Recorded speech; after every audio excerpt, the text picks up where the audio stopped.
Hunter Biden's received a sweetheart deal, a big sweetheart deal after being caught not paying his taxes for several years. But that deal was tossed out of the court after the judge determined that Biden's lawyers weren't being honest. Can you imagine? The deal is still on hold, but things aren't looking good for the president's son. Now, okay, I look at this like a lawyer. They went into court and they didn't even have the boundaries of what they were agreeing to. The lawyers, and these are supposed to be, this is supposed to be great lawyers representing this guy. They show up in the courtroom. The judge says, well, tell me about the deal. And he says, well, does this include future investigation? Does it include everything?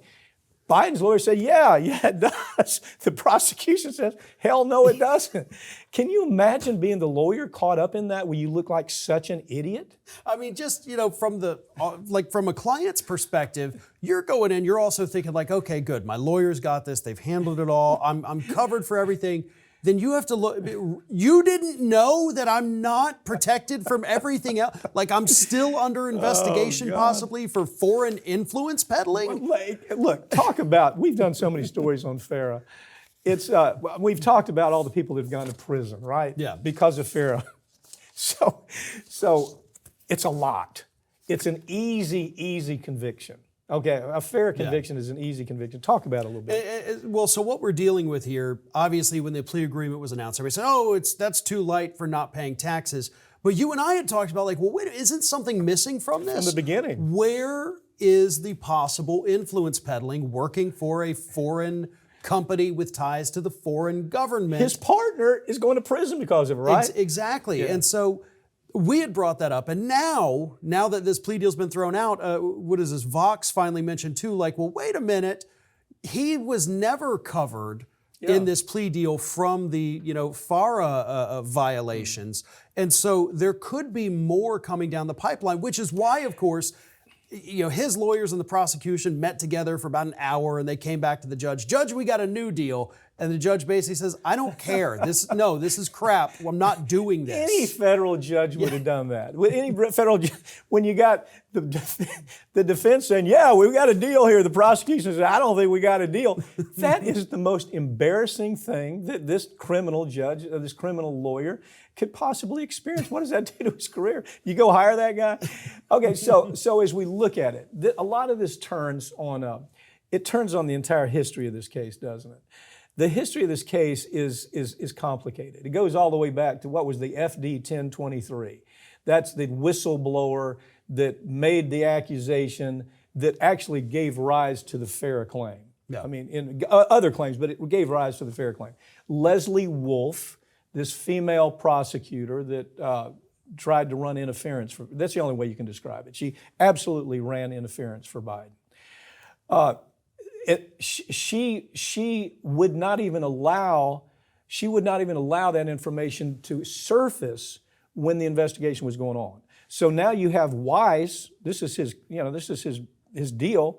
Weiss has to make sense of all this and go back and start his investigation again. This has potential to go really bad for Biden, I think. It really does. And based now what we know about his legal team, it's not looking so good for you. I mean, I don't think so. Look, you're in the Trial Lawyer Hall of Fame. I'm willing to bet the guys representing Hunter Biden, they're probably never going to get there. I've not seen them in the Trial Hall of Fame with me. I can put it like that. But they've got so much information, Farron. Here's where it gets ugly.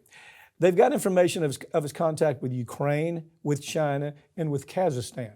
So that's what had Leslie Wolf, this woman who obviously has an agenda, had she not interfered with the investigation.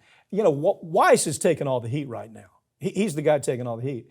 But right now, Weiss better make sense of it. The DOJ better make sense of it. Or this judge, just looking at this judge is not going to give up on this issue. There's going to be a lot more digging going on. So I think this has potential to really, if it plays itself out, if the Republicans win, oh my God, this guy's going to the hoochie for a long time, isn't he? I think no matter what happens right now, things are going to get worse for Hunter Biden before they get any better on this particular issue here, because there were a lot of stones, it seems, weren't quite overturned and now that prosecutor's Yeah. got to go back and try to figure it out. And it's a shame because it came down to this one woman that said, "Hey, I don't want to do things right. I want to do things to favor Hunter Biden," thinking she was going to do him a favor. I'm sure that's what it was. But Leslie Wolf has put him in a position right now that it's untenable. It can't get anything but worse right now. Yeah. Farron, thanks for joining me. Thank you. That's all for this week, but all of these segments are going to be available throughout next week, and make sure you follow us on Twitter at America's Lawyer.